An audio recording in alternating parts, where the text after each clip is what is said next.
how to unlink Facebook and Instagram. The very first thing we're going to do is to tap on our profile icon on the lower corner.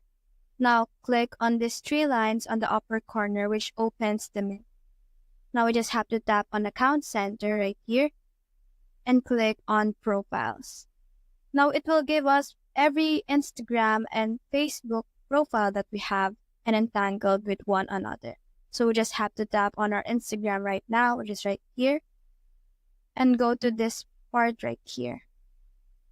Now, if this is toggled on, this just means that this Instagram account is linked to a Facebook account. All you have to do to unlink a Facebook account and Instagram together is to turn this off and turn off the syncing of profile info from one another. That way, they won't be connected or intertwined with one another, and their info won't be combined. So you just have to make sure that this is toggled off. That way, your Facebook and Instagram account is unlinked with one another. So that's how to unlink Facebook and Instagram.